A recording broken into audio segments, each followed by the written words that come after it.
TV, turning on your world. Good morning. It is so good to see you on this Monday. It's actually the first of everything. So it is the 1st of September. It is a new week and a new month. And it's actually the first day to the last quarter of the year 2025. So I hope you're well this morning. I hope you're ready for the month. I hope you're ready for the week and you feel energized, to face the day and the week and the month and the rest of the year, okay? Because we are entering the Ember months, okay? September, October, November, December. So really, I hope that you're. It's so good to see you right here on the show. My name is Winnie Lubembe and the show is Your World. And today being Mindful Monday, we want to start on a conversation that most of us have been there when we are talking about our careers. Some of us have been scared, some of us still confused, and some of us are like, me, I didn't even know what I wanted to do after Form 4, and still I'm trying to figure out what I want to do. So today is a show specifically dedicated to all of us. There's some people who are getting into, careers. There's some people who are looking at pivoting their careers, and there's some people who are like, okay, I don't know what to do. So this is the conversation for you. You want to stick around until the end of the show. It's going to be an amazing conversation. We have an amazing panel with us, and we also have an audience with us in studio. So, hey, guys, good morning. We thought you'd be like, woo,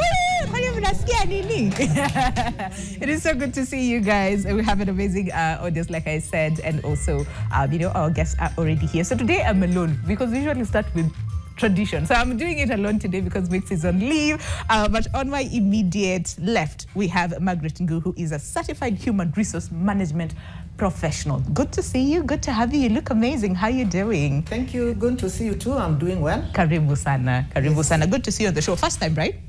Sure, on Your World. You've never been here. So I hope they've treated you nicely because these ones are veteran audiences, right? They made me feel easy. Yes. Good to hear. That's good to hear. We have Robert Manyala, who's a tech entrepreneur, joining us this morning. Robert, good to see you. Good morning. Today you've been sandwiched because you're used to that seat over there. Yeah. Today you've been sandwiched. But how are you feeling? I'm great. Yeah. Good morning, everybody. And Karibu sana. Thank you for making the time. And we also have Bridget Mutemi, who is a life coach and a career coach as well. Good to have you on the show. How are you doing? I'm great. First time on Your World as well. First time here. Yeah. You've been treated well, yeah? Very well. Okay. Yeah, amazing. That's good to hear. Karibuni sana. Before we start the conversation, we have a question for you this morning. And the question is very simple, okay? The question goes, who or what influenced your career choice the most? Is it your family? Is it school? Or is it something else? So that is what we want to find out on the show today. Who or what influenced your career choice the most? Family, school, or something else? Engage with us. You know the drill by now. At NTV Kenya, across all board is how you can reach us or give us a call. We're live. So that means you can call in anytime. Our lines are open. Or if you call in and the lines are busy, then don't worry because you can still use our WhatsApp number 0112 500 400 and tell us who or what influenced your career choice. And if you're still trying to figure it out, feel free to also do so. Pass the questions that you have to our panel. They're here and they will answer all your questions. So Bridget, I'm going to start with you. Being a life coach and a career coach, because like I said, majority of the times when we think about our career, it could be a very stressful moment, or it could be an interesting moment, or it could be a aha moment for so many people. So it's different for different people. But really, when we talk about career and life and just thinking about the future, what does that look like from your perspective as not only a life coach, but also a career coach? Thank you very much, Winnie, for that question. The career is a very big part of our lives. Yeah. Since you're born, you get into school, the first thing you're introduced to is, go choose this career, or maybe whatever conditioning or nature or nurture that leads you to whatever it is. So it's a very big part of life. For some people, it's a very stressful. That's why we are forever talking about work-life balance, because it's supposed to be this thing that takes away life from you. Yeah. For other people who've really found it, who are where they wanted to be, and they are in sync with whoever they believe they are happy. Yeah. And there are others who are forever finding out and forever transitioning. And there are others who've not found it yet. Yeah. Even at 60. Yes, so there's a whole mix of people, there's a whole mix of world views, of feelings, of and that's why I like that we are having this conversation. Yeah, I see that. So there's always this conversation on passion versus, you know, what ile kazi imekuja ya kwanza wacha tu tufanye as we try to figure a way out, you know? So there's and then you also put purpose in it, and a lot of people are like, okay, so no, we don't know. But really, from a HR perspective, Margaret, so what does that look like, you know? Because a lot of people are like, whatever has come first, do we just focus on that? And then where does passion, you know, find itself into the mix, you know, of all those things? Thank you very much for that question. Passion vis-a-vis opportunity. Many careers start with opportunities, where you find yourself first. And once you find yourself there, then you can begin to listen to yourself. You can now begin to discover yourself and what you really wanted to do. For instance, I started as a teacher. Because that's where I found myself. Before I became a teacher, I wanted to be a lawyer. And I believe that there is still time. Yes, there is. I'll still shift someday, God willing. What made me a teacher actually were my grades. Because there's an entry level when you are getting training in your profession to build your career, rather your profession, then it starts from your grades. What did you score? So I think I didn't make that grade for a lawyer, and so I found myself falling somewhere in teaching, and that was the opportunity that was available then. At that point. But I started listening to myself and looking around and being curious. Then I thought, wow, I think HR is good, human resource management is good. And so I dipped myself there, and I feel that for now, you know, passion may not last forever. That's where my passion has been. But like I've said, I want to be learned. The learned friends. The learned friends. Yes. I like that. I like the fact that you're saying, listen, there is still time. You will still get to do. Did you get to practice as a teacher? Yes, I taught for so many years. Oh, wow. More than a decade, actually. Really? Yes. When did you get into HR? I got into HR, I started dipping my feet about 20 years ago. Oh, interesting. Yeah. Now you're actually the perfect person, because remember, like you said, there's some people who are like, oh, I thought I wanted to do this, and then you find yourself doing this other thing, and then you find yourself, you still want to go back to your first love, and that is law. So then how do you pivot in making all these changes, and how that looks like? This is very fascinating. I like that. Robert, before we go on a break, as a tech entrepreneur, now, again, we're surrounded by technology, and it's changing every single day. And there's some people who are struggling to actually catch up, because by the time tumezoea hii haya ingine imetokea, and now we have to, you know, for a young person who's watching us and thinking, okay, so how then do I factor tech when it comes to choosing a career that is not only viable, but also sustainable?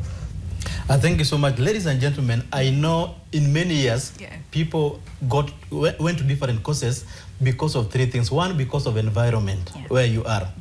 And the people that comes around where you come from. Maybe if you come from where people are doctors, you'll be thinking the best course is to be a doctor. Or if you're a teacher, the same. But because of tech currently, people have opportunity even to Google what's the best course that I can be able to do today. You realize many universities currently, before people take the courses, they allow you to go online, and now we have what is called search engine optimization, where you can be able to go and search the best course currently. And now tech has been able to make it much easier for more people to go ahead. However, we have a big challenge. There's a scenario where the parent will tell you, go do this course because I believe it is good, but also you have your own passion that maybe I want to do XYZ course. So there's a struggle between the parent and the student, where the parent try to pay the school fee, and the student will say, let me just do it for you. Yeah. Once I'm done, yes. Once I'm done, I'll do my own. So that's the biggest challenge. But with the tech, it's now much easier because you can get access even to material like now YouTube. You can be able to know if any case I want to do XYZ, what is the best thing that I need to do? So tech has made it much easier, but you need to look for it for you to get the right information. Okay. Yes. And doing it openly is the best way, not with a close mind that it is always like this. There's something that you mentioned. A lot of people are searching what is a marketable job currently. But then again, when you think about currently, there's something that might be what's the term? Marketable at that point. And then 2 years later, something else changes. And then 5 years later, there's a complete new, world and approach as far as careers are concerned. So my question is, then for how long will we be searching the currently? Because if I find in 10 years' time, we've shifted careers like 5 times probably. There's something called ability to predict the future. And that's why we're happy to have the coach today. Yes. If somebody is not well guided, they will think, maybe, let me say, they will not think in a broader perspective on the same. But mostly between 5 to 10 years, many things do change. For example, we have some courses today that I want to give you an example. Many places, you don't have to have done that course for you to be there. For example, to be in a radio, to be in a TV, for example, you need to be good on what you are saying. Maybe you might have not done other courses that is required before. But today is different. So 5 to 10 years is the best way forward. But passion is everything. I can give an example where I had to choose between 5,000 and 50,000 when I am done with my school. Many people will go for money, but I went for 5,000, and that's why I'm whom I am today, running Robbie Search Limited across Africa. Because when you are given 2 options, do you need money or skill? Where will people go to? Most people will go for money. But let me tell you, money, Let's take a break, and then when we come back, then we can pick from that. There's a whole aspect about what my parent wants me to do, because we was told, you go do it. So this is the thing. Both my parents are teachers, okay? And my dad is like, because everybody wanted to do their own thing, right? And then I loved law, but I also loved media a lot. So my dad was like, yeah, sister, see, media is overflooded. I was like, okay, you know what, let me just go. Nikki Kosa, I promise, and then we go do law. My mom wanted me to be a nurse. Me, I can't even tell someone something in that I was scared, So there's a lot of people are confused because they're like, there's what my parent wants, there's what I want, but there's also the opportunity, like you talked about, that finds you at that moment. So then how do we navigate that? And we'll get to hear from you, plus so many other questions that we have, and we have an audience who will allow them to also ask the questions that they have. But talking about questions, we have a question for you this morning, and it's very simple. Who or what influenced your career choice the most? Is it the school? Is it your family? Or is it something else? We'll also go through your feedback after the break. Do stay with us. The show is Your World.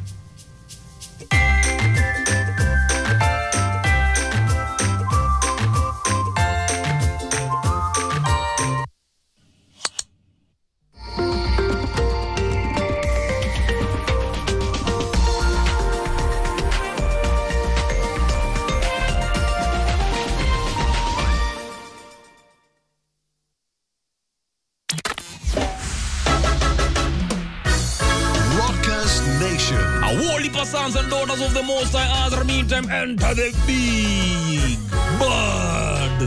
Shada. Hey, Mr. DJ. I know you got a lot of records to play, but I wonder would you play one just for me hand this rainy day. Kama uko jing pale kwenye pezo umetulia, I got you. Kwenye jamu unaishia mtaani, I got you. Watu wangu wa senke, I got you. Semwe tulieni hasa po, ni kuwapeleka na mtrrr. I love you, Lord. Jajarani. On your mercy never failed me. The all-new Rockers Nation. Weekdays from 8 p.m. till midnight. Only on Nation FM. Your voice, your vibe. Uondoke, je, unaona Uondoke. Nipe nikupe. Uliza nikujibu. Mimi naweza kukufanya one term president. Vile Rigji anafanya hilo KK sioni Kibaki. Ya ndani paruanja. Kwa sababu ya hypocrisy, unafikiri mimi ni mbaya, nimemwajiri bibi yake hapo kwa kabineti. Talaka za wekwa wazi. William Ruto has destroyed Kenyan health system. Ndoa mpya kutangazwa kazi. Wakati wewe mwenyewe story zako za kuendelesha taifa lako ni kuhusu wewe mwenyewe. Na wewe mwenyewe ukiulizwa wasemaje? Tunaenda kuendi sawa sawa. Kweli na Mswahili alisema kidole kimoja kivunji. Ni jukwaa lako la maswala ibuka. Dira ya siasa, uongozi wa taifa na kanda. Mduara kila Alhamisi saa 1 jioni na Frederick Mwitiriri na Lofty Matambo.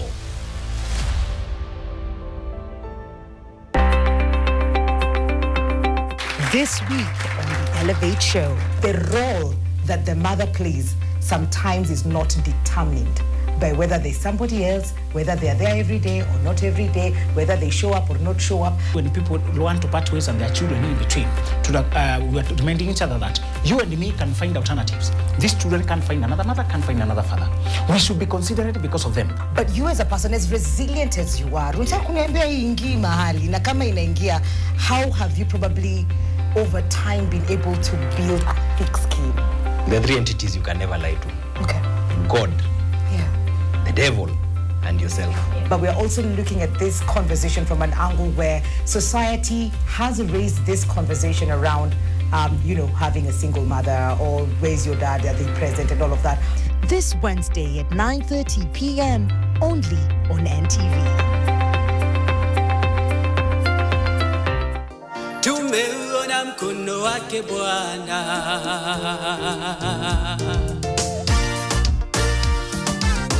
Mengi mazuri tumeyaona, Mungu umetenda, ni kweli wewe muweza. Ulitamka vitu vikawa, neno tulatosha, ukisema umetenda. To get Mkono wa Bwana by Zablon Singers, dial star 811 star 931 hash. Skiza na Nation. Stay in the game with Sport On. Catch exclusive interviews with top sports personalities, updates on happenings in different sports fields across Kenya and around the world, and trending moments on the timeline. Relive the action with our recap of the weekend. And don't forget the shot of the weekend, highlighting the most epic play. Sport On, your weekly dose of sports entertainment. Every Monday night on NTV. Liam is your first priority. Is there anything you want to confess before I start? Uni vile sanga pale hivyo amekuwa bumper na Tracy. Hata kipofu anaweza feel ile connection yenye between nyinyi wawili. You cannot fool me, Tracy.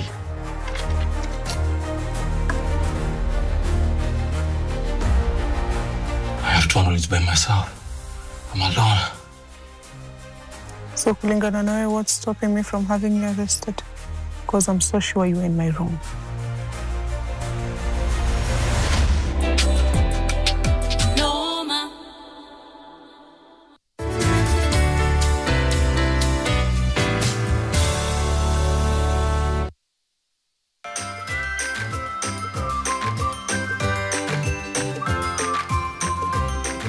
Welcome back to the show. The conversation still continues even during the break. And like we always say here, we need to have one camera rolling, because you guys need to see the conversations that usually happen behind the scenes. But just in case you're tuning in right now, the show is Your World. My name is Winnie Lubembe, and today, being Mindful Monday, we're focusing on careers, and we're looking at choosing a career path in today's ever-changing job market, and we're trying to understand the future of work in the key industry trends as well. So if you're watching us this morning and you're thinking, you know what, I don't even know what I want to do. I don't even know where my passion lies. Or maybe you are in that phase where you're like, you know what, I don't like what I'm doing now and I want to pivot. Or maybe you're just curious, you want to understand what else is out there when it comes to career paths. Well, feel free to engage with us and stay until the end of the conversation. If you have a question, you know the drill by now. Engage with us across all social media platforms at NTV Kenya, and tag me as well at Lubembe_Winnie. But we also have a question for you this morning, and the question is, who or what influenced your career choice the most? Is it your family? Is it the school? Or is it something else? We also love to hear from you as well. But before I open the floor to the audience, there was the whole concept about what I want, what my parents want, what the environment sort of wants, and then the opportunities that find me before I find myself. That was very profound by Margaret. You know, finding an opportunity before you find yourself and get to understand, what do you really want to do? How do we balance that? You have a lot of young people behind you who are, I know they have so many questions for you, but yes, can we just then understand that? Because this is where a lot of people get stuck. Thank you, and I like the use of the word stuck because it's real. People are really stuck, and sometimes people even fight so hard. I mean, recently I was teaching at a university, and these Gen Zs will tell you the fights between them and us parents of Gen Zs based on what we always knew were the best career choices. Yes. Vis-a-vis what's available in the environment right now.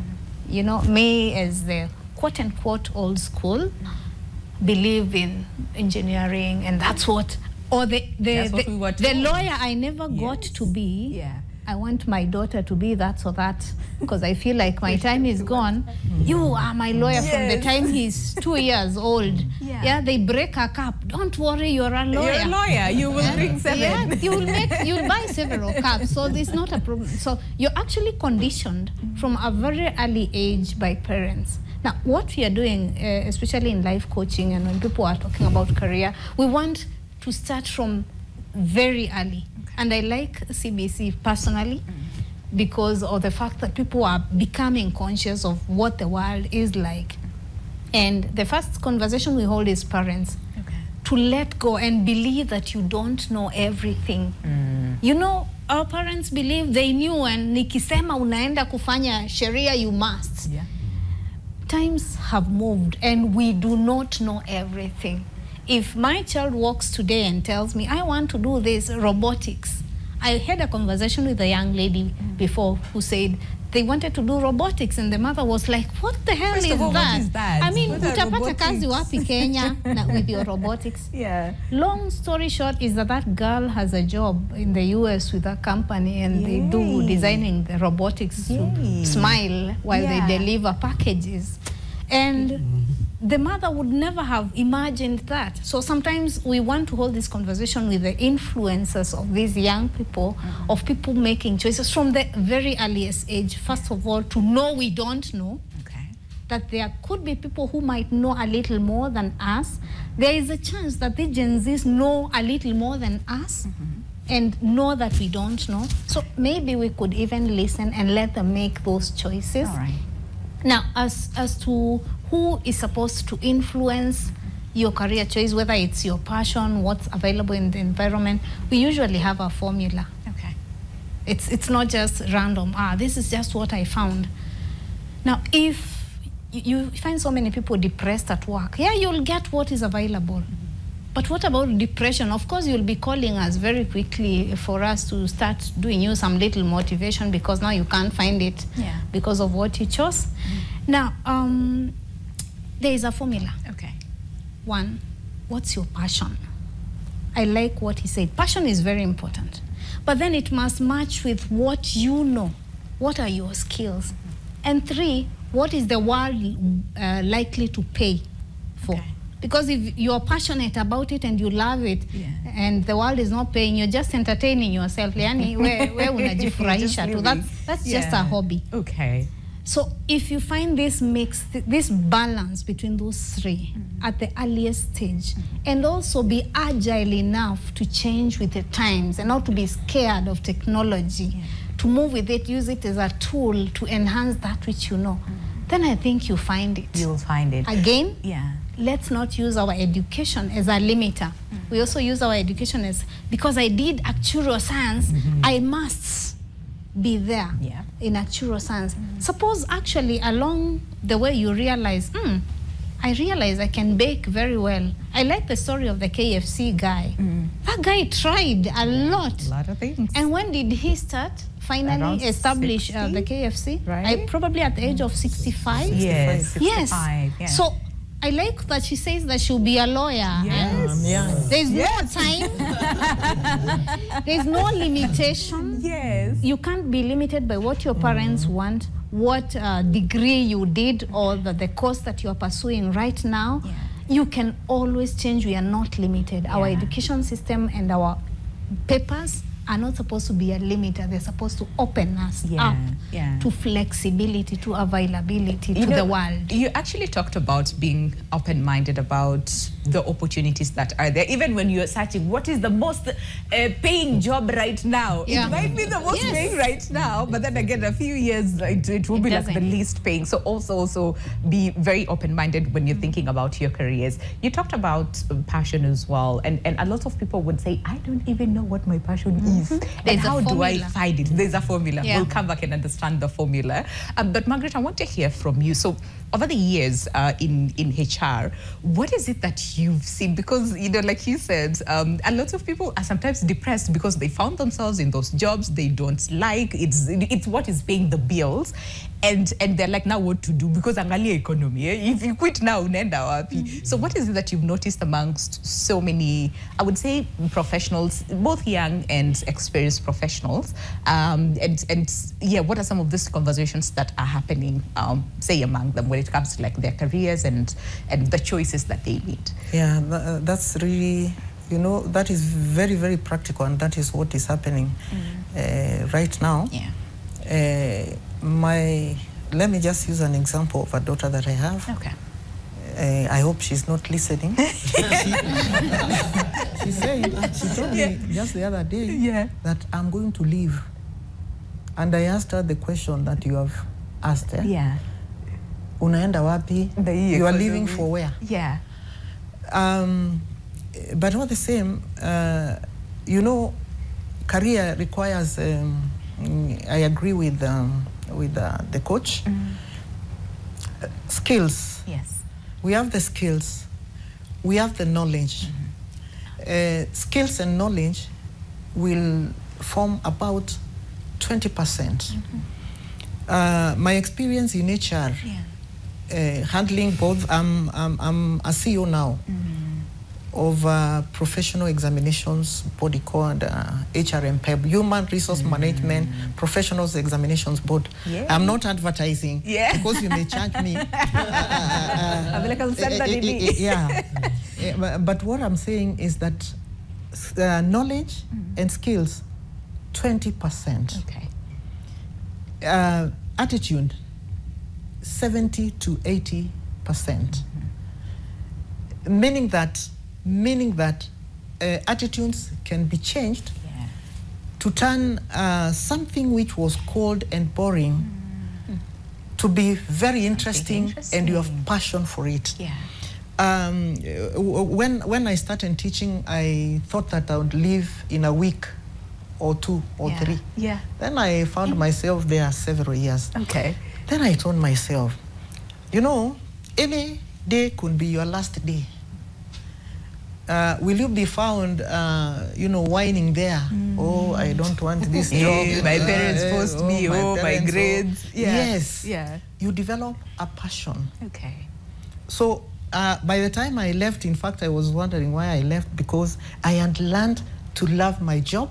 I had changed my attitude, and I had said, I'll bring God here. If this God wants me to do, okay, let me do it. So what I'm saying is, as we manage our most important asset in the organization, the human resources, we've discovered that attitude is the one which makes them now, they become even lethargic. Another day of coming to the organization, it's like they're sick. Yes. So we are training them on change your attitude. As even you listen to yourself and ask yourself whether this is really what you want to be doing, maybe for some length of time, because it's not a lifetime now. Careers are not about a lifetime the way we used to look at them. It's about adaptability today. Yes. It's about agility. It's about flexibility. And even though we are saying passion, well, Madam was saying, you see, you cannot have a passion for something that cannot feed you. That's true. And so even as you have some passion that I really want to do this, then you have to think about, okay, are there opportunities and opportunities of the future with a scaring trend, which I think should not scare us, the AI. Because AI for us is a tool.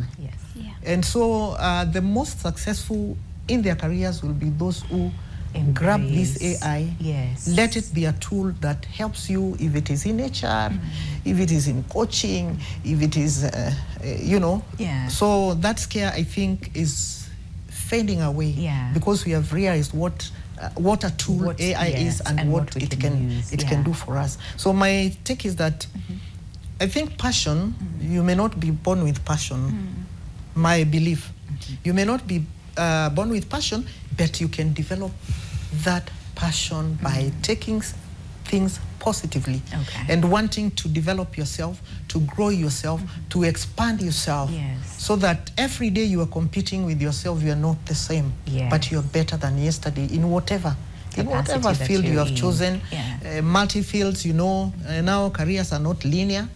You can go diagonal, you can go horizontal, you go vertical, you know, you can go but you have to learn to create that passion, positive attitude. 70 to 80%. Right? You know, we don't think about that. We think knowledge and skills and all those things is what will make us. Rarely do we talk about attitude and and our attitude towards either our career or even just people around us and even life in general. She's brought up a very important point, AI and technology, and the way we're all scared. Everybody's like, AI is here to take our jobs, and now our jobs will be rendered obsolete and all those things. So even as we, again, prepare your questions, and remember the rule, short and straight to the point. Timbuktu and come to the but as they prepare for that, Robert, AI, and a lot of young people are actually finding careers and career opportunities in AI and technology and all those things. How then do they navigate so that, again, it's sustainable? Remember what we said, you start well-paying job now and not thinking about the future. Thank you so much. They say there are two important days in a human life. The day you are born and the day you realize your passion or maybe your purpose in life. And there's something called mindset mentality. Before, many people had been trained first, before I got there, many people have been trained to go to school so that they find a job, they be employed.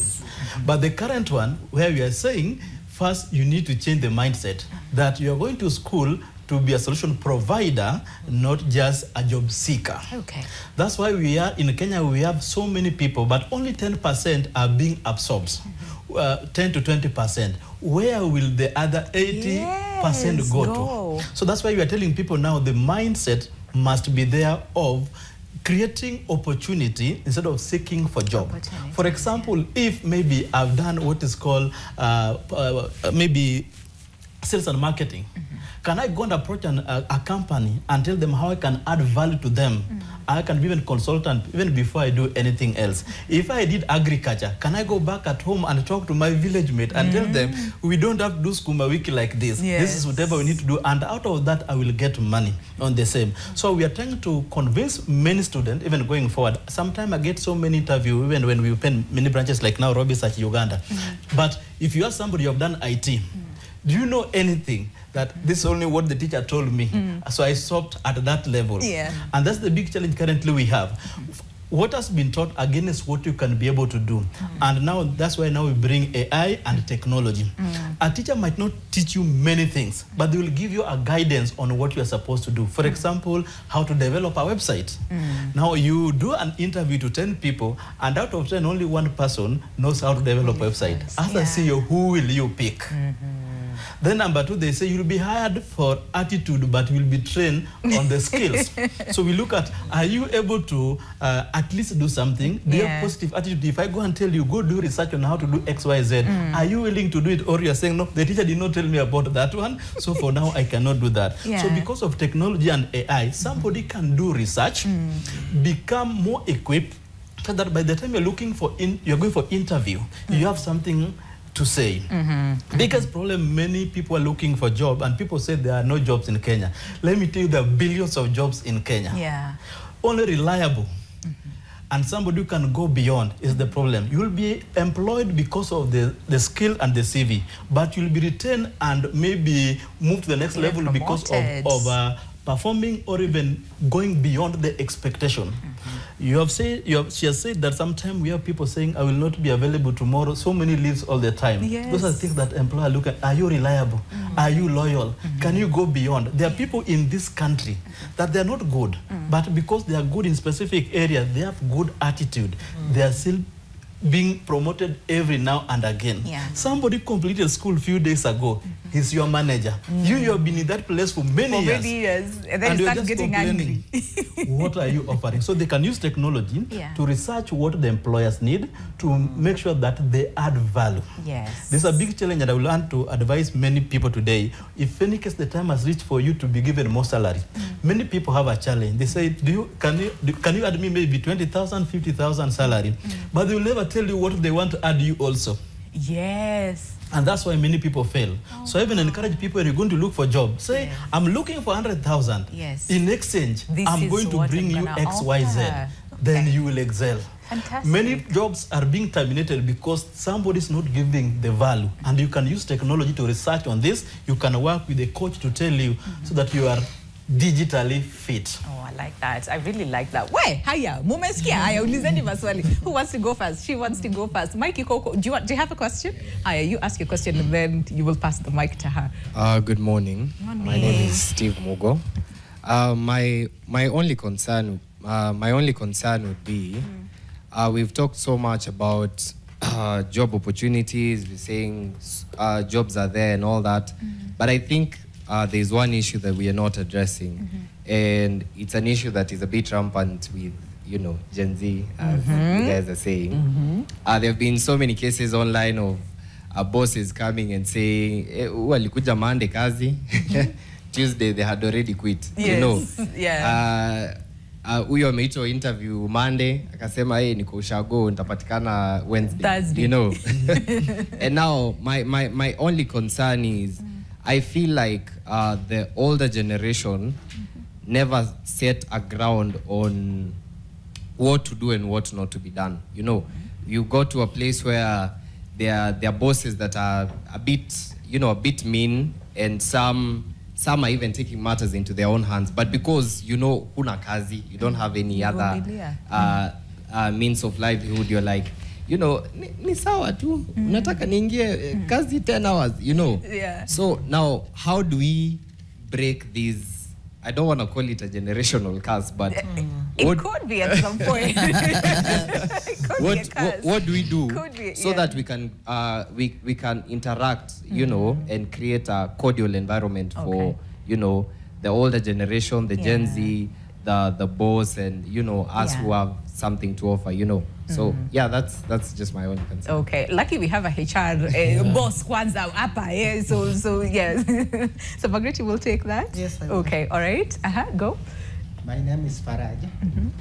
I have a question to Mr. Robert. Okay. You have said that before we go for training or we choose courses, we have to Google. Then, for example, in previous years, when you Googled, you got that education or teaching were the most marketable jobs. Right now... All right, speak closer to the mic. Right now, you can see that we have a shortage of over 100,000 teachers in the country, but the government is hiring only 25,000. When you, for instance, when you go to doctors, you get that we have over 5,000 trained doctors. You get that the government is hiring 1,000 doctors.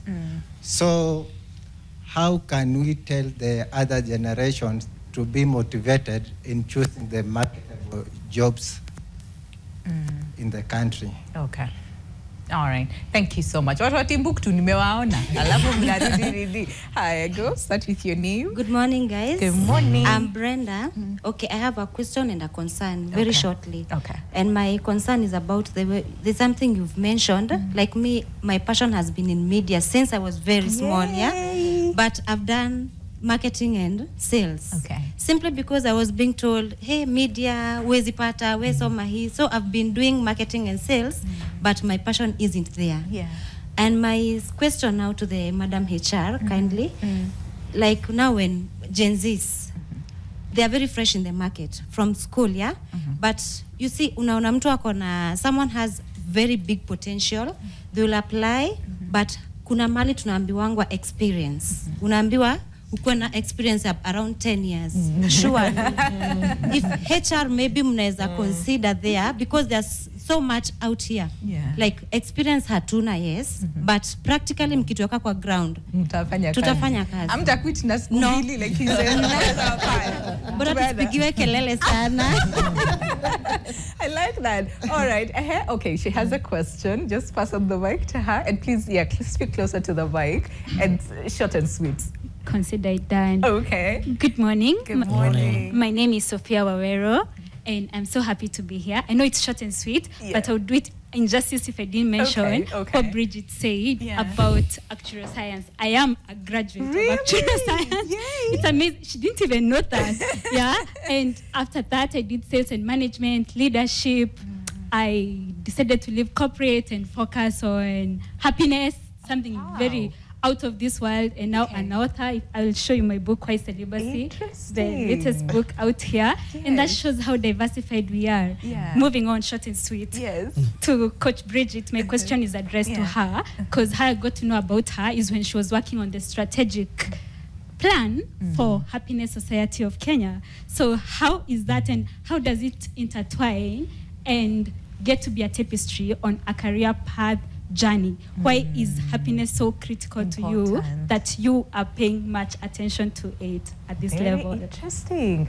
I didn't know that from okay. All right. Very interesting. Okay, do you want to start? We have like literally 3 minutes to go on a break, so we can just answer those ones first, and then when we come back from the break, we'll take another set of questions.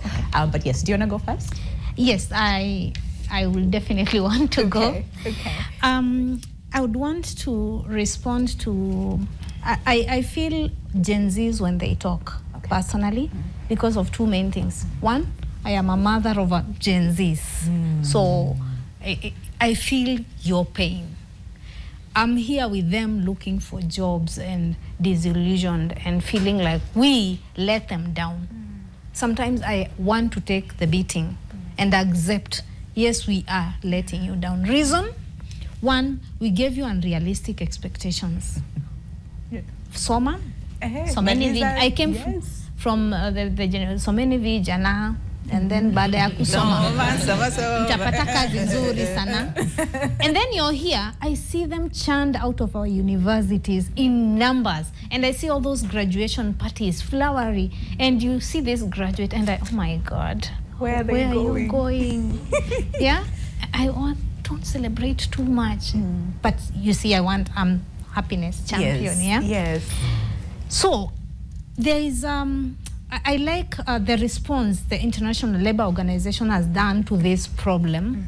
They established this SIYB training, Start and Improve Your Business coaching program. I am a trainer in that. So that it can do what he's saying. You can be an employer. You can create these jobs. You don't have to go to ask these bosses who hire you and you quit the following day. Suppose you are the one who is the boss and you will hire her. You will not be asking for 10 or 1,000 years. You are the owner of that organization. Now, when you undergo this, you're equipped with entrepreneurial skills And you can actually have a bankable plan that you can take to a bank and then it be financed. Before you say, businesses are so hard, where do we get capital? Have you gone all the way to the barrier that you were saying is? Do you have a bankable business idea and then establish this business and then respond to the question of your, actually don't hire us, hire your fellow Gen Zs who will run things with the swiftness, with the agility, and who will do all the things that we are not doing. Who will understand you, who will understand that you don't have to be here 8 to 5 as long as you get the job done while you are in Ushago. You don't have to come here. You're flexible, you're agile, you're creative, you're brilliant, you have it. And they have all the energy. And then there are courses and there are programs that support that only if you know of them. Can we take a pause because we lazima tulipe bills, and then when we come back, we'll also allow them to, because you have 2 questions again, 2 more to respond, or 1 more. Yes, the happiness bit, and then we'll also have you guys answer the questions, and then we take in another set of questions. But also remember the question that we're asking you this morning, very simple, and that is who or what influenced your career choice? Is it the school, is it your family, or is it something else? Engage with us. I will also be going through your feedback. Martha Bisieri and I'll consider market demand and of course my passion. I must enjoy what I'm doing daily. And then Eric Otieno Mango and what you're passionate about, what makes you tick. And then another one says choose, this is Kevin Perez locator and choose a career that leads to that leads, I think, to self-recognition. I think something like that. And then mwingine amesema nini demand. Huyu ni nduguye Yesu amesema demand. Whatever the demand is out there, huko ndio tunaenda. Okay. All right. So let's take a break, and then when we come back, we'll answer more of your questions and also take more questions from our audience. The show is your world. Stick with us.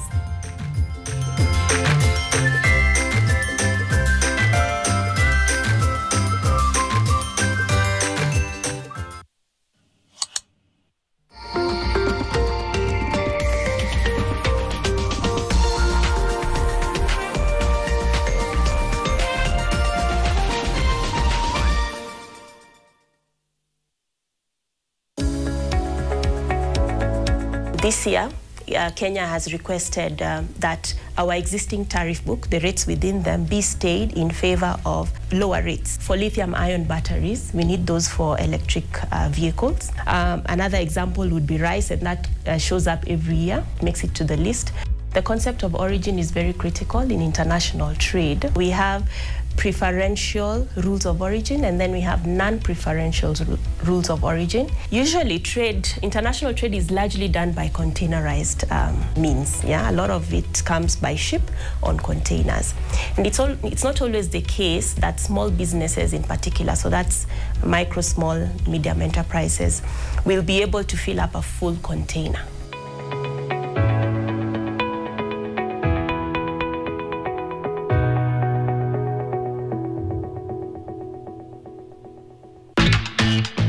Are you curious about that dazzling look?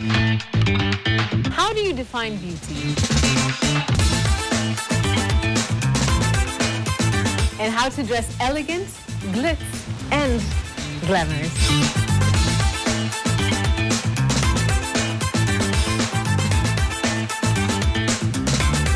The Glam Show is here to answer all those questions and show you what's popping and what's the latest in the beauty and lifestyle world, because you need it.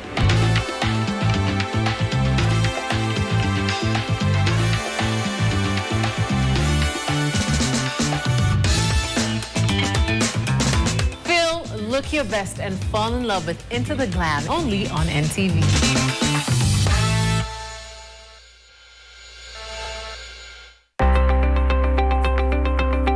This week on the Elevate Show, the role that the mother plays sometimes is not determined by whether there's somebody else, whether they're there every day or not every day, whether they show up or not show up. When people want to part ways and their children in between, we are reminding each other that you and me can find alternatives. These children can find another mother, can find another father.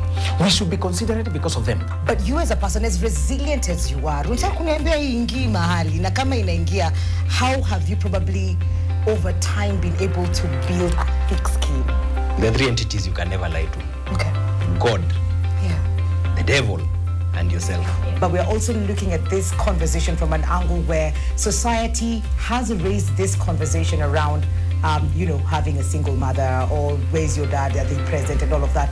This Wednesday at 9:30 p.m. only on NTV.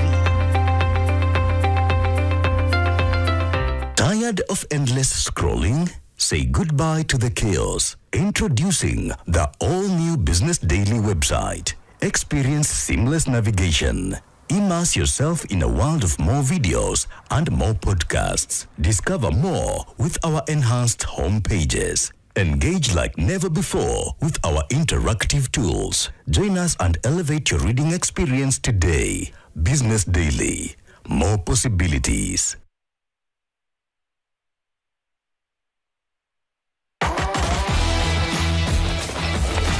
On 26th October 2025, the city doesn't sleep. It runs. The Standard Chartered Nairobi Marathon is here. From the crack of dawn, the champions rise. Speed, stamina, sweat, and stories of glory. Who will conquer the streets? Who will cross the line first? Witness every stride, every moment, live. Don't miss the action. The Standard Chartered Nairobi Marathon live on NTV from 6 a.m. on 26th October.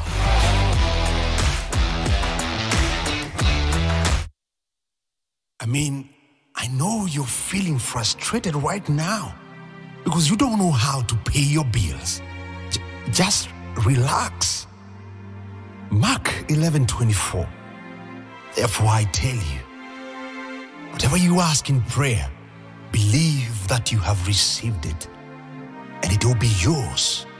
Ask now and receive now. To get, ask, and you shall receive. Dial star 811 star 934 hash. Skiza na Nation.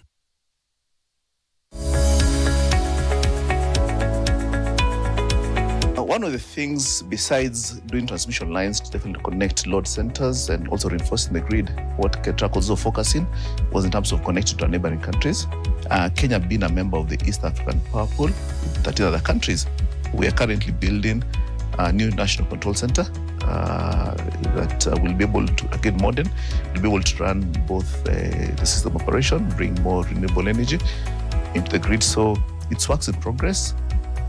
Yes, demand is increasing, and unfortunately we have gone through a period of maybe 3-4 years without bringing in a new power plant, especially base load.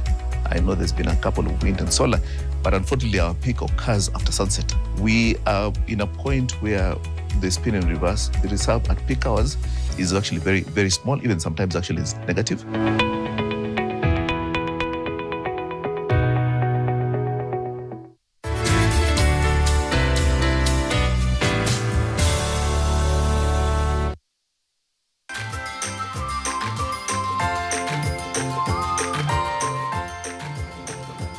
Welcome back to the show. We're officially in the second hour of the conversation. And this morning, just in case you're tuning in, we're focusing on choosing a career path in today's ever-changing job market.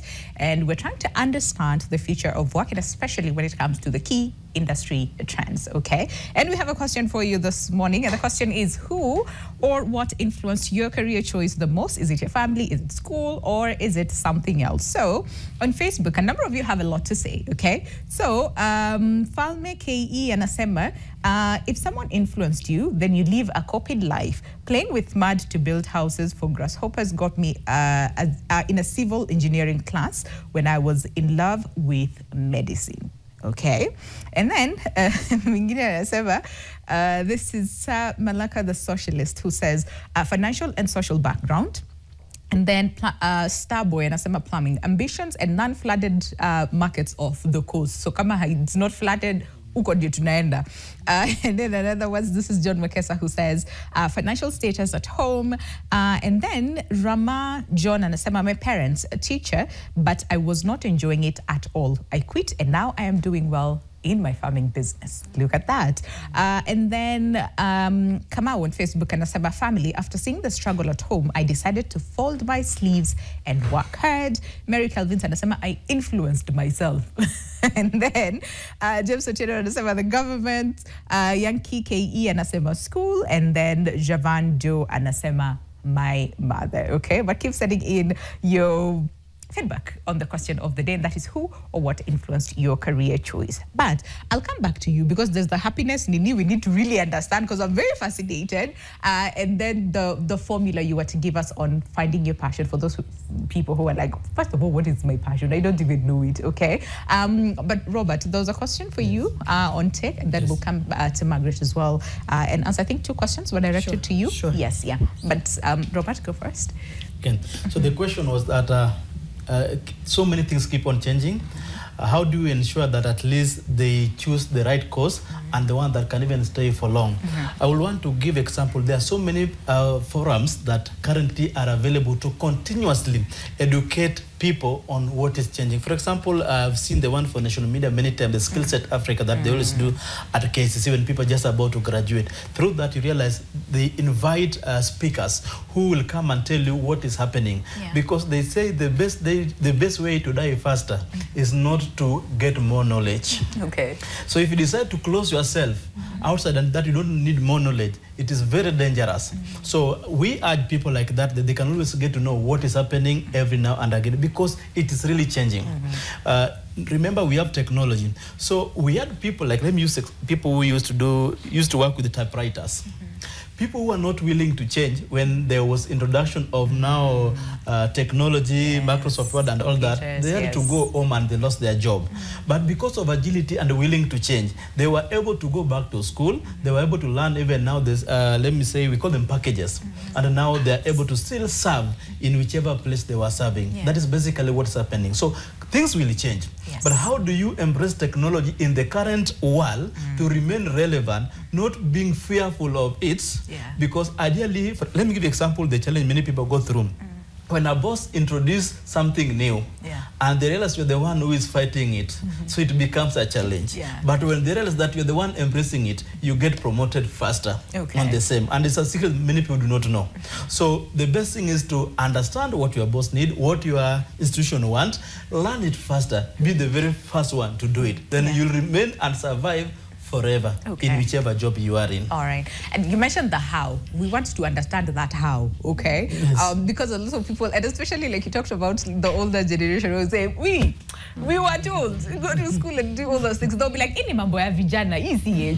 But then again, how do they also, embrace and learn how to use technology to their advantage? So we'll come back to you and understand the how. How do we do it?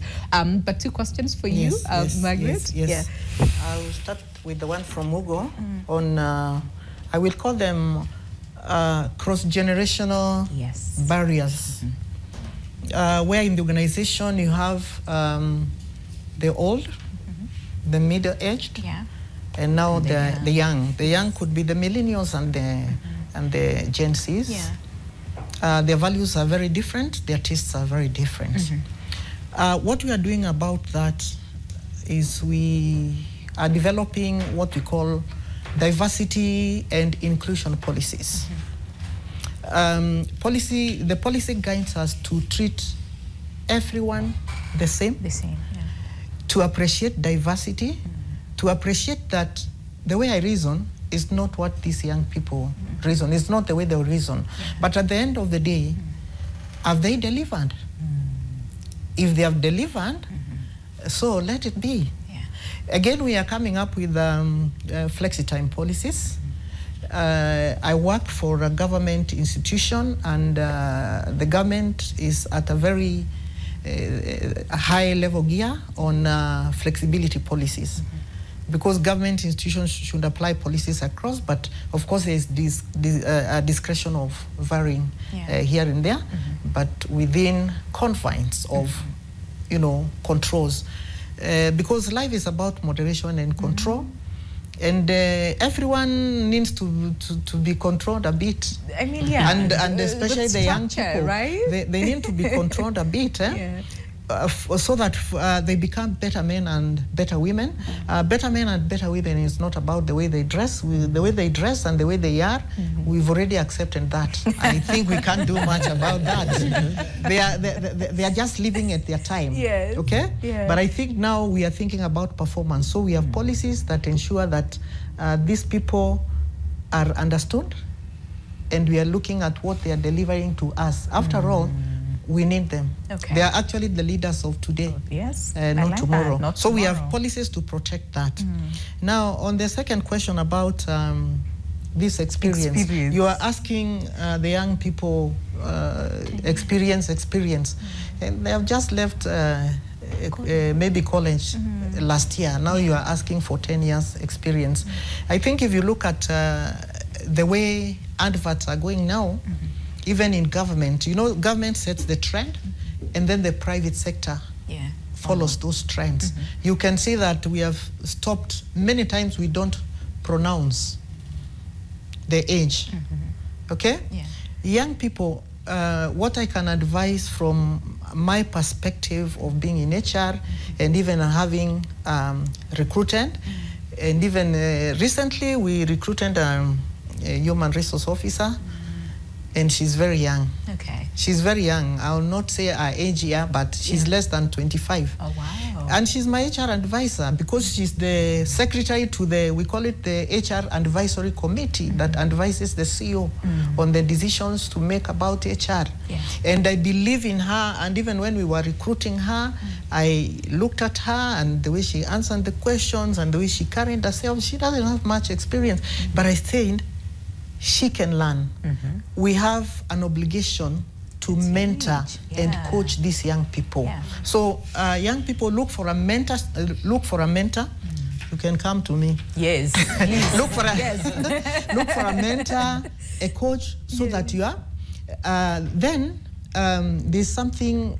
Think about volunteering. Before you can get a job, if you have for the employment, if you want to join employment space, volunteer your services even for free. Take projects even for free. Seek internships. You see, that is part of your experience, because experience just means that you are now exposed to the field and now you are fully baked. Yes. Then go for certifications. Of course, I have a bias because I'm working for a HR professional certification body. We want to do MOUs with universities because we have thought about that issue. The issue of our young people who do not have experience. What can give them an edge in the job market? And they can get certified because you see, it shouldn't be that you go for training, take a general degree, and then professionalize it. Take a certification course. Like I am CHRP Margaret Ngu, Certified Human Resource Professional. If you are doing a BCom, you are doing even a BN, any that you're doing, you can take a certification course so that you are, we call it dual certification, so that as you complete your bachelor's degree, you also have a certification. If you are in accounts, you have a CPA. If you are in HR, you have a CHRP. You see, that gives you an edge. Rather than you know, a person there who is and is not certified. We can we can call people who are not certified. What can we call them? Okay, then not quacks, because that we're not calling them, but yes. Then what again? The young people can do so that they are more marketable, and so that this experience thing does not work against them. Yes, work against them. Is to be multi-skilled, multi-competent. Okay. Do this, if you're doing a BCom, do something else. It can even be a coaching course. If you're doing, just combine all of them, so that you are multi-skilled, so that if you miss this opportunity here, you can get it there. If you miss all of them, you can combine all of them and employ yourself and become a consultant. And you are certified. You have so many certifications.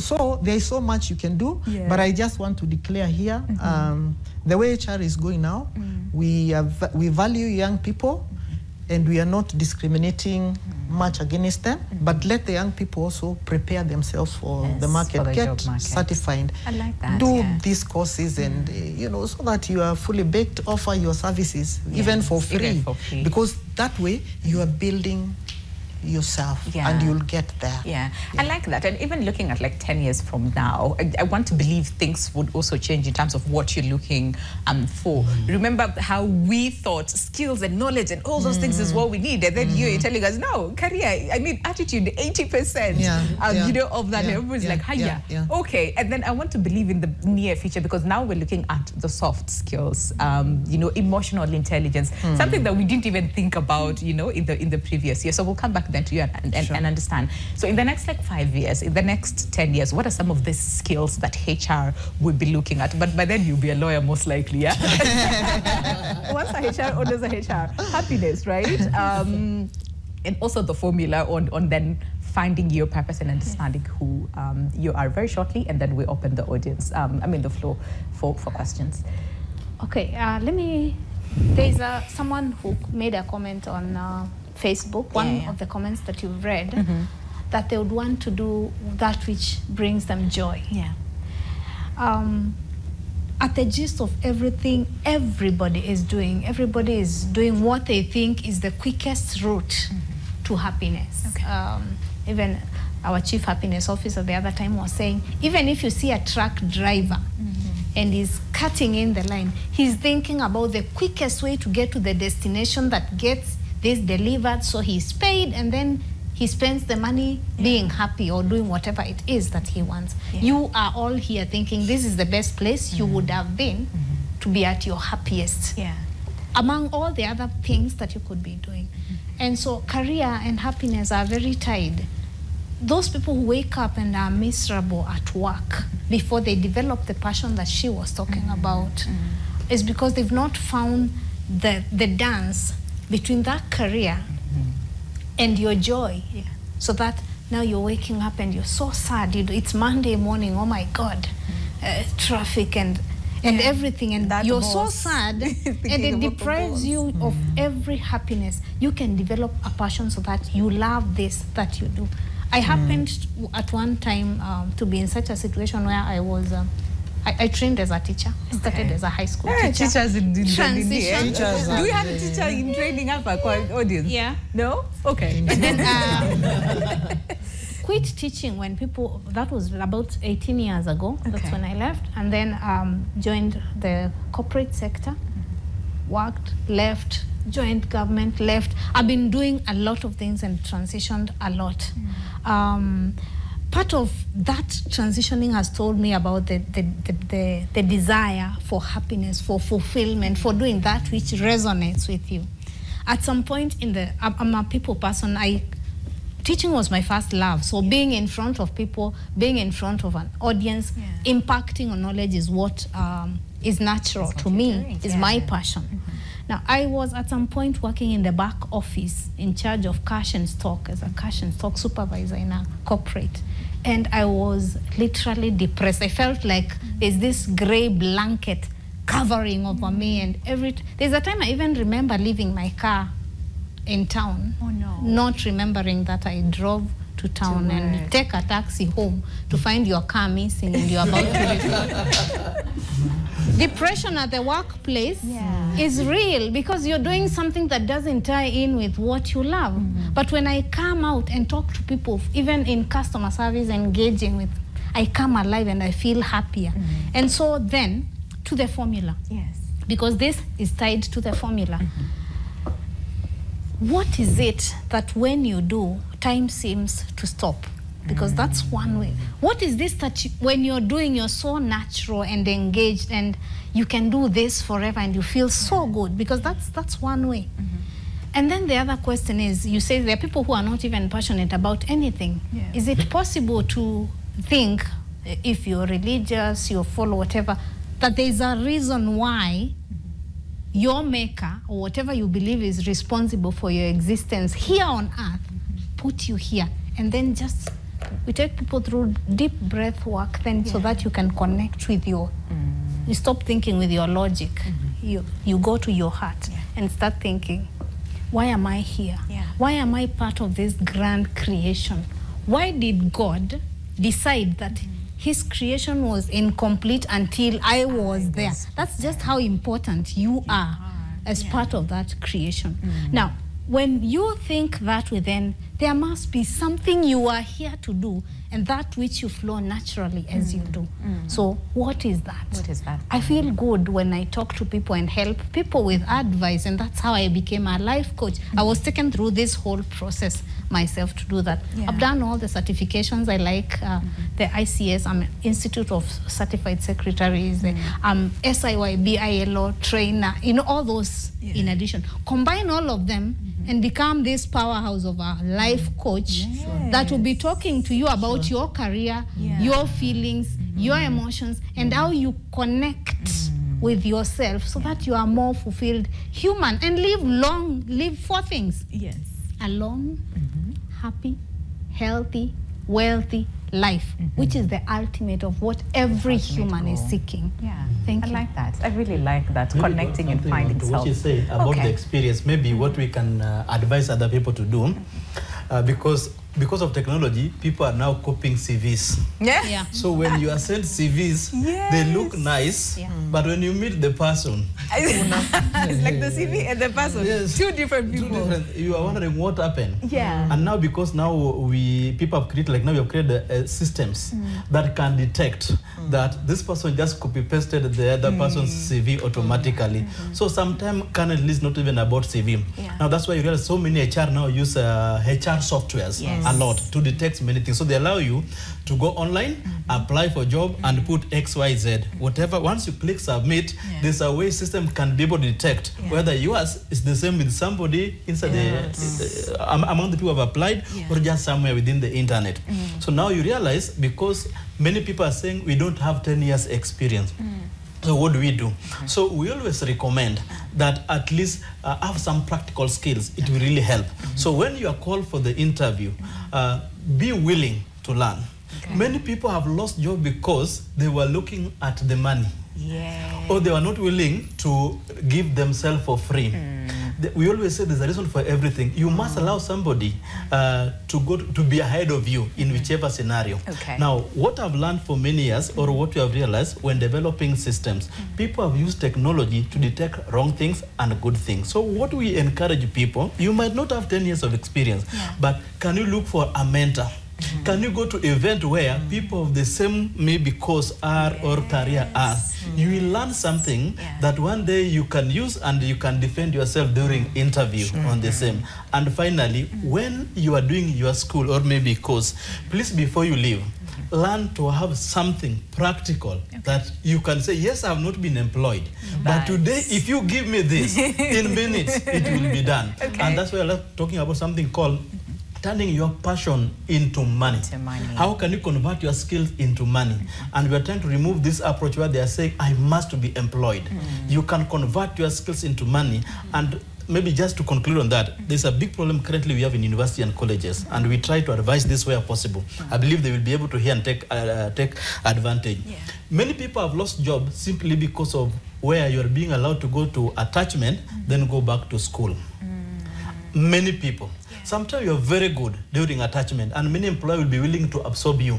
But because you are going back to school, they have to release you, then come back. And when you come back, business must move. They shall have found somewhere else. Today, I urge the universities in Kenyan government officially that if they can change, that many people can go for attachment at the end of the university or the course, we will save the job opportunity by a bigger percent, and now the experience will never be asked again, because I've seen you for 4 months doing what you're able to do, and I can retain you, converting your skills into money. Into money. I like that. We literally have like 2 minutes to go on a break, and I do not want to open the floor for questions. Sahi, Jumtanza, Uko, Brudiuku, and then we go on a break before. So, can we then look at what is HR looking at now before we look at 10 years, from now? What is it that you're looking for? Because the skills versus attitude you're to cover, right? What else are you looking for?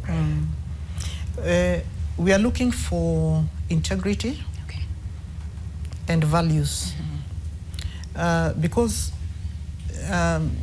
old or young, you could be having the best skills, but if you don't have values that can be aligned to the core values of the organization, then you cannot fit. You are not, you are not a match for that. We are looking for integrity. Our country, not just our country, but we are, plagued by issues of, corruption, people earning when they are not, working, siphoning. It's like, you just want to siphon resources that could have been used to build this country. And therefore, we are looking for that integrity. And values. People who are honest, because the rest can be done. You see, I'll keep on going back to attitude. Sorry. No, it's okay. If someone has the right attitude, doesn't matter the experience. You can expose them to, the various activities for experience. Okay, I see that. Skills that you don't necessarily think are important, but really are important. Kenya, so okay. Nadia Kona, one burning question that we most likely will answer. Nakwana, you have the mic. Mrembo Mcheshi. Okay, go. Hi everyone. Hello. This is Mrembo Mcheshi, Kananu Catherine, and I have a concern and a question. Okay. And our concern is where the parents force their children to take a course that they do not want. You realize that there are some children who are not even in good terms with their parents even right now. They are even working, yes, but something that they did, it's not what they ever wanted to do. So I can tell the parents to just let their children do what they want to do, and at the end of it, that child will be very happy in life, and they will be able even to be able to bring a solution to many problems that they are having that they never thought even the child could solve if they allowed the child to do that which they wanted. And then a talk of now getting employed, as Bridget put it, she made me remember that song, so many vijana. So many vijana mtie bidii sana mwisho wa kusoma mtapata kazi nzuri sana. Yeah, now the kazi nzuri that we're really looking for, you go to the interview, you are interviewed, and at the end of it, you realize in many places there are some people who do not even have those skills, but they are employed. Maybe in the media industry, maybe like the person who is working there is not the person, he has never even done that course, but that is the person who is employed there. So Margaret, how do those people land there? How did they get themselves there? Okay, can we answer that after the break and then also take another set of questions? Because when we come back, we'll have very few minutes before we say goodbye. But just a reminder on the question of the day. And the question is, what or who influenced your career choice the most? Is it your family? Is it school? Or is it something else? Keep sending in your views. I can see one here on Facebook. This is Elizabeth Kinyoli, who says, I was influenced by my father. He changed my mind to be a teacher, though I wanted to be a banker. Currently, I'm pursuing my CPA. Nirudi kwa career yangu. So I think it's just also what you were talking about. But here's the thing. There are some people who have been influenced and it has worked for them. So the question is, again, I was talking about my brother who wanted to do IT, but he's now a teacher and he's doing very well. He grew to love it and he's doing absolutely well. So how do we then find that balance? Because sometimes, honestly, our parents know what is best for us. Sometimes, but sometimes they know what is best for us. How then do we find that balance? And then so many other questions to come on the other side of the break. And especially for those people who are like, okay, so I am doing this now, but I want to go back to my first love. Low, big one for you, Margaret. So then how do you pivot without putting yourself in a situation where you're like, catch-22, where you're like, okay, if I leave this and then what's going to happen to me? So for those people then, how do they pivot? And then the how, navigating technology. So there's so much to come on the other side of the break. Do stay with us. The show is Your World on this Mindful Monday.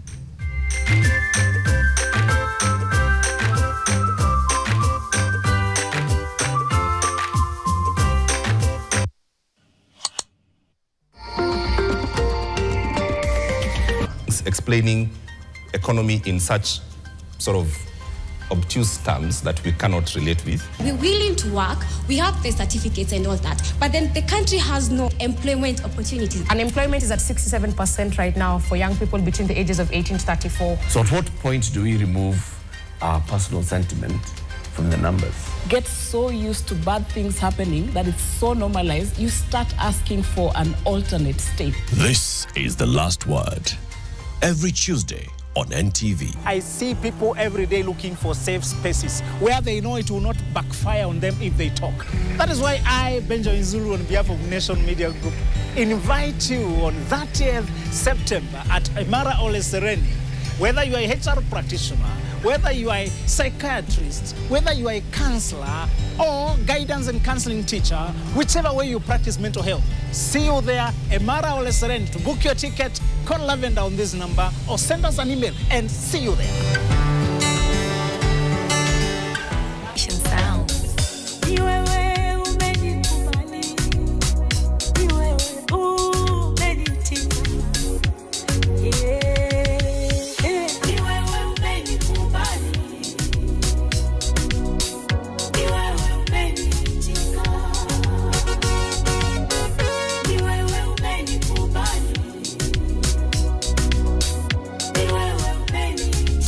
Umeniitika by Martha Moipaja, dial star 811 star 926 hash.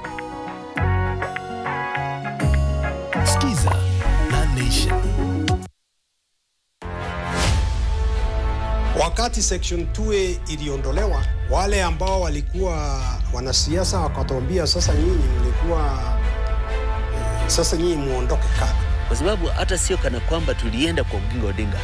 Tulikuwa tumesalia kama Ford, lakini timu ya Matiba ikatoka. We are referred to as the Young Turks because we used to Jaramogi was the oldest of the Young Turks. Ile kuzambaratika ilitokana na wao kutuacha. So for we young people, Jaramogi made more sense.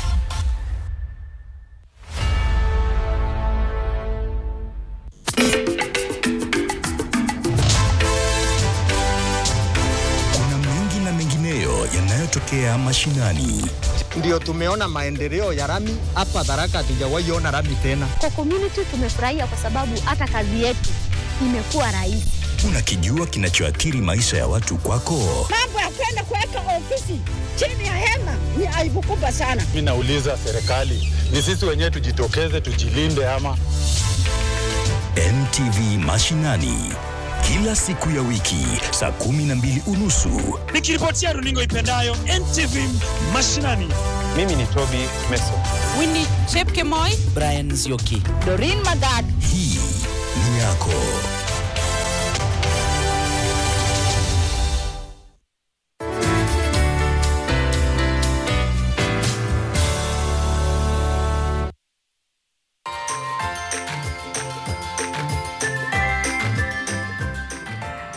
All right, welcome back. 33 minutes past the hour. The show is Your World. It's Mindful Monday, and today we're looking at choosing a career path in today's ever-changing job market. And we're trying to understand, and especially when it comes to the future of work and on key industry trends. What does that look like? And there's so many things that have come up, from today's conversation, from yes, passion, to also understanding the skills that are needed in the job market currently, to also attitude, which is very important. But there's also the, another aspect, and that is the relearning, retooling, upskilling, reskilling. Like it's all re and up and, a lot of those, right? But the question that we're asking you today is very simple, and that is who or what influenced your career choice the most? Is it the family? Is it school? Or is it something else? Okay, so there's a lot of feedback on our socials. So we'll be going through them in just a second. But I promise to open the floor for questions. Short and sweet. Nani yako na mic? Mrembo mchesi alikuwa na mic, lakini umeuliza swali, si ndio? Haya, who has the mic? Okay, go. Short and sweet. Yes. Is it morning? Good morning, ladies and gentlemen. My name is Alvin. I realize as I'm sitting here, we kind of relate with Margaret. Ni kama kila mtu hapa shaiko atakashatamani kuwa lawyer. Okay. But in between mambo ikienda hivi. Currently I'm an engineering student. Closer to the mic. Yeah, currently I'm an engineering student, and I would like to pose a concern to Margaret. So I have a question. Let's say someone, Squeezy, since we're in the digital world, we normally have YouTube, and most people acquire some knowledge through YouTube. We have these people like Akina Khalif Cairo and Brian Mwendwa. These people have thrived they haven't gone to school yet, but through YouTube, they've gained a certain level of knowledge. Because in the scenario of Brian Mwendwa, he never schooled law, but alienda to the courts and won a couple of cases. For Cairo, you can see like he never acquired the piloting skills, but through YouTube, he got to learn. So when it comes to, let's say, hiring, can you consider that aspect whereby someone hasn't gone to school to study something, but you can see that they have that kind of like skills? So self-taught. Yeah, self-taught skills. Can you like give those type of people an opportunity? Because most people, some people, it's not that they don't want to do it, but they haven't gotten that opportunity to go to school to do that. So if someone acquires it from YouTube, various sources without the certification, can you like consider those type of people? Okay. All right, University of YouTube. Okay. A lot of people have actually learned and thrived, right? Okay. Or nani hajaongea? Ule hajaongea ulize swali. Okay, go. Okay, thank you very much. My name is Kutosi Peter, TVETSA president and a youth leader. So I'll be brief. My concern is this. We have talked about experience when you go to the job market. And the point is this. Tunaambiwa kuwa experience ni kama attachment, ni kama internship, so that at the end of the day, uko na period fulani ya experience yenye uko nayo. But my point is this. Why is it that when we go to look for these attachments and internship, we are being asked to pay? Are we paying for what we have studied for, or we are going to work for what we have studied for, so that we get paid? So when I'm being asked to maybe wantaka bribe, unajua sasa maybe is it bribe or you're required to pay? Because I know there are some places where you actually pay to get the internship. Yeah, others you pay, others are free, but you need to bribe so that you get it. Sijui ni hiyo connection nini sijui. But the point is that again, another suggestion is maybe we since we are living in a changing world, we need to embrace this technology, creativity, innovation, Internet of Things, and also see it to embrace by words. We get to learn these things. We get to use. Let us be part and parcel of these things. See to say metu tunafaa tukue hivi tufanye hivi, but deep down wewe kama person you don't do it, so that mtu akipata kitu fulani mahali unamsikilia vibaya.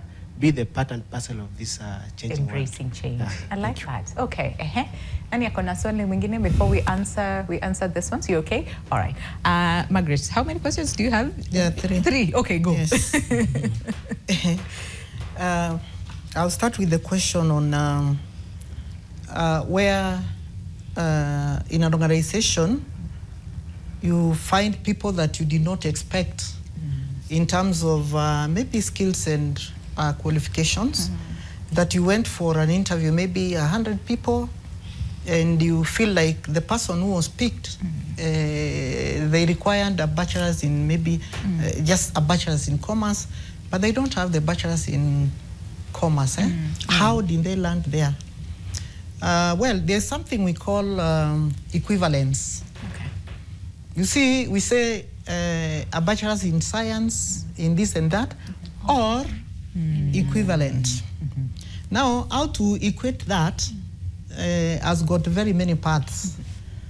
So we could claim that it was an equivalent to what was expected. But now, again, employers are looking for talent. Talent. So where is talent? Yeah. And we are asking, is talent learned in a college or in school? Are soft skills really learned in schools? Communication, you know, that agility, that, you know, problem solving, that you're ready. Because when you go for an interview, some of them even give you a real world problem to solve. Yeah, to solve, yeah. And you may not be that learned, but you look like the perfect fit, because if you can be able to solve that practical problem, then it shows that you have talent, you have the soft skills. So it couldn't be that. Then there is something else we call social capital. We cannot pretend that it is not there or it does not play a role. Social capital is about who is in your circles. Who can put in a good one for you? Who is your sponsor? Yes. Yeah. Not a sponsor. Not that one. Not that one. But you see, what I keep on saying, young people, you need sponsors. Yeah. But you know, professional, talent, who can put in a good one for you? Who can say, maybe, you know, discrimination is human, but there is something we call positive discrimination. So what we avoid is negative discrimination. But we discriminate because as an organization, even as we want someone who can deliver. Yeah. So it could be positive discrimination, but it could also be other issues that may be beyond the organization or beyond the society. So keep yourself connected. Have connections. Okay, have social capital. Know people. And make sure the people know you. Someone said that. Okay? Yes. Yeah, but talent, and demonstrate that you can be able to solve problems and that you can learn. Learning is lifelong. Until the last day, you are still learning. Now, on YouTube learning, we call it, this is experiential learning. There's experiential learning, there is YouTube learning. I'm even aware of that Kipyegon, he was called who? The one who learned javelin on YouTube and he went on to Diego, Yes. So the forums and the apps for learning today, we are embracing them. As an organization and as a certifying body, we have come up with a method of assessment that we call RPL, recognition of prior learning. The government launched the policy, that policy last year, but us as an organization, we have even adopted it as a method of assessment. What it means is that it does not matter where you learned, but show us that you have learned and show us that you have the competence. But you see now what you need, for you to be, to be shortlisted, you need the paper. So supposing you learned on YouTube and you do not have the paper, how will you show us that you learned? How do we know that you learned? Because now we may not give you that opportunity because we are shortlisting and you see you don't have what we were asking for. So that could be the disadvantage, and therefore probably then what organizations and even certifying body need to think about is that RPL. Certifying what has been learned is not about going to class. In fact, many times you go to class and you learn theories that you will never apply. But on YouTube, you apply and you are able to do those things and you become competent. So get a certificate. If you have learned even on YouTube or wherever you have learned, just get a certificate for that. Then you can be able to say, this is my certificate, then you are told proof. So you are given tasks there to do, and you do them perfectly. An employer will not have a problem with that. So I feel you, and I think that is where we are going. That is the space where we are of recognizing what has been learned elsewhere, so long as it has been learned. But now we need prove that it has been learned. Experience, paying for internships, paying for attachments. What I am aware of, the government, I said the government, I will mention the government here because sisi wote ni wa serikali. Even if, somehow, yes, it's our government. And the government has a program for youths. I think you know them. How many have gone for the government attachments? Where you are even paid something, some stipend to go for a year. And you are given a whole year so that you can learn, you can be exposed to the job. And so we receive many interns, and all government organizations receive interns. And now the government is going, having arrangement with private companies to have that partnership, public and private partnership, so that we can expose our young people to, the job market. And then we give them something. But there are times we get attachees. I've not heard of an organization where attachees are asked to pay.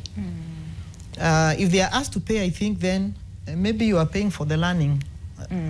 Probably. I'm just reasoning that way. Maybe the organization feel, and learning could be the best resource that you have. The best exposure that you have. And so Maybe they are charging you because they are giving you practical lessons. Yeah. I don't know. If it is paid officially, then maybe it's because you are being offered practical lessons. But many that I know, you don't pay. But you know, the requirement is that you have to have an insurance. You have to be insured. Because now you are not an employee of this organization, so you have to be, you have to be insured. And therefore you have to go to, and also you have to be registered with the NITA, the National Industrial Training Authority. And so once you have that, then organizations, I think most organizations are ready to give you, you know, that, because you add value to the organization and the organization adds value to you. The relationship between organizations and employees, whether they are attachees or they are interns, it is reciprocal. Okay. It is for mutual benefit. Therefore, if someone has been asked for a bribery or for a bribe to be given an attachment, or then we can simply call it corruption. It has no other word. But we don't encourage that. We want to support our young people to gain the hands-on skills that they need. Okay, fantastic. There was someone who's still asking on happiness, so maybe you might talk about it a little bit. But anyone who wants to chime into the questions asked, or do we have another set of questions? The one for YouTube. YouTube, go. Yes. I can say something on the YouTube. Yes. I'm a living testimony of somebody who began using YouTube immediately I got to JKUAT. Oh, wow. And I was able to train my students because of what I learned. Okay. Where I could go to YouTube, learn about programming, how to develop a website, and now train them in the evening on how to develop website on the same. So YouTube is very powerful. Assume, for example, you have done a course called marketing. There's thousands of ways on how you can even do marketing, and you can learn them online and implement them. Assume you get a marketer who's saying, I want you to pay me 200,000. But you give them, sell to me this pen, and how they start alone, you don't even have to continue. You don't even talk about the money. Simply because this person did not invest on the knowledge before they look for the money. Okay. When you follow the knowledge, money will follow you most of the time. But many people do the opposite. We have thousands of graduates who are at home today because they were not willing, not even negotiating to go do a free job somewhere for them to get knowledge. So I urge many people currently that instead of sitting at home for 3 years, 2 years, 5 years, go to the nearest company, tell them I did XYZ based on what you did. Request even to be given a job there for free. You can even volunteer for even 6 months, 3 months. Do a good job that by the time you are leaving, they'll say, no, you don't go anywhere. Can we talk? Because you said, who do you know? Who knows you? It's also very important at the end of the day. But when you are good, it will not be about who you know and who knows you. If you are a light will be seen by everybody else. True. In my life, when I was looking for a job, many of them, and they were looking for me the same time. I had to choose which one. You are the light. On the same. And that's what has helped Robisearch Limited today. Because we look, what are you bringing on board? You might not have a good CV, but based on what you have done at your own time, not watching wrong things all the time, how do you take care of your time? By the time 4 years ends, many students, they don't have things to carry back home, I tell you. So how do you utilize your time? Can you go to various expos? There are so many expos in many universities, colleges, but sometimes you never attend those things. You say, they're not meant for me.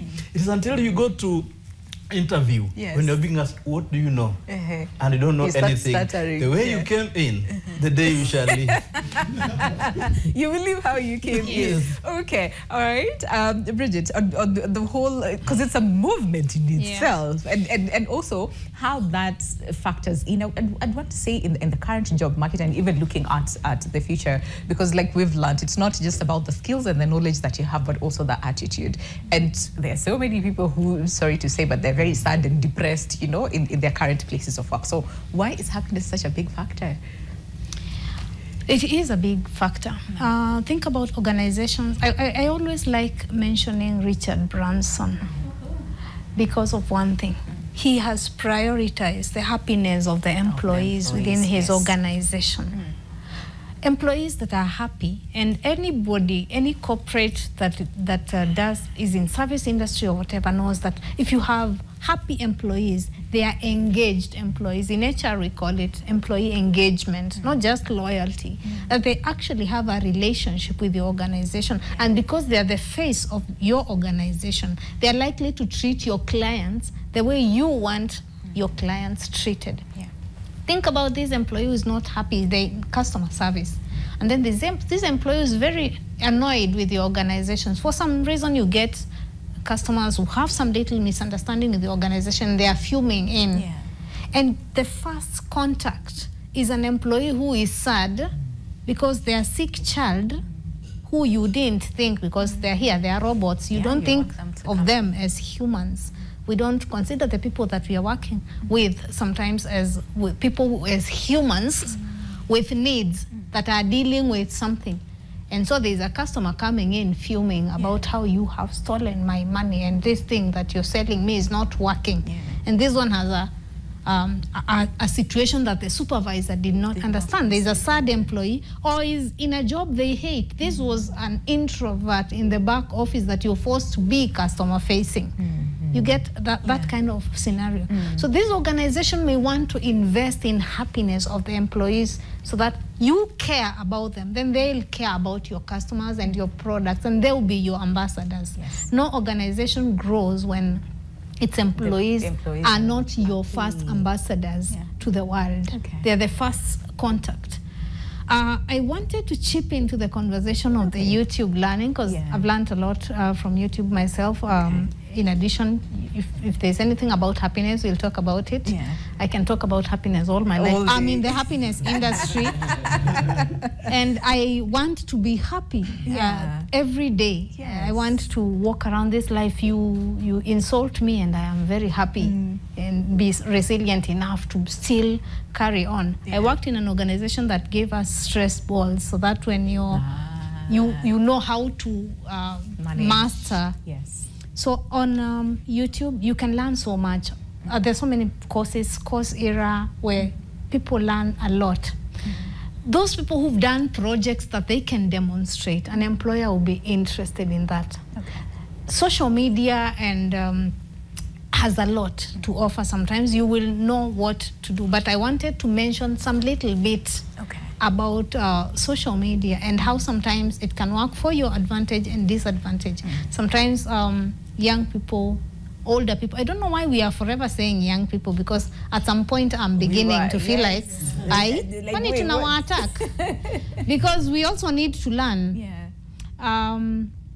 There's a way you have a print on social media, a trail of who you really are. We know what you search. We know what you're looking for all the time. We know the kind of attitude you have on your social media because of what you're saying. All this, you're talking about the corporate fat cats, and then you're here interviewing with one. We won't give you a job because you already, we know what you are. You're not dependable. It doesn't matter what nice suit you're wearing to look like us. You are not us. You're not one of us. The other bit, as we keep talking about, young people need to learn. I wish we also realize that the older people also need to learn. Because we are here, and I was holding this conversation once in my house, and I'm talking to my son, and he's saying, the dad is saying, huyu hajuangi, these young people know nothing, absolutely nothing. And then I said, wait a minute, so and so, what do you think about that? Dadu ashikanishangi. Hajui kitu. So each one of you think that the other one needs to learn. Fact is, we also have a lot to learn. And if organizations realize that the kind of power, the kind of knowledge that the younger people are, will be a little more open towards even accepting to be taught by a 20-year-old who knows so much more than my years of experience. Like the 25, was it? Okay, you didn't say the age, but the young. The less 25. Be open to learning. Okay. Bridget, so can I take that is your parting shots, because we literally have like 1.5 minutes to go before we say goodbye. So allow me to take that as your parting shot. But then again, we'll still continue with the conversation, right? Some other time. Hey, Richard, 30 seconds. Thank you so much. My encouragement to people is that for you to remain relevant in your place, try to use technology. There are new softwares like now ERP. Know how to use them. Digital marketing, get to know how to use them. Become relevant all the time. And I think we have helped millions of people to remain in the job place by adopting technology. It will help you be where you are. Thank you, Robert Manyala. Hey, sign out. Goodbye. All right, Margaret, as well as we conclude on the other question, which was, what would the skills that HR, will be looking at in the next 5 years from now? But sasa here, 10 seconds quickly. Just self-leadership. Okay. People who can lead themselves, they don't need to be led by anyone because they understand what they are doing for the organization. My parting shot, learning is lifelong. Either whichever way, even through experience, even the experience, the joblessness experience, if we call it that way, it is learning, and it is life, and life is lifelong. Just be resilient and you'll get there. You'll get there. I like that. Hopefully the next time you'll come here, Tashwambia, how you're doing in your low, starting low and all those things. But thank you so much for coming by today, right? That was Margaret Ngu, who's a certified human resource management professional. We also had Robert Manyala, tech entrepreneur, and Bridget Mutemi, life coach, as well as a career coach. Thank you so much for the really amazing words and insights that we had today on the conversation. And thank you for being an amazing audience as well today. Really, really appreciate that. Yeah. So we'll see you tomorrow on Relationship Tuesday. And you know how we always do it on Relationship Tuesday. So you do not want to miss tomorrow's conversation. But for now, have yourselves a lovely day ahead. My name is Winnie Lubembe. See you tomorrow and God bless. Goodbye.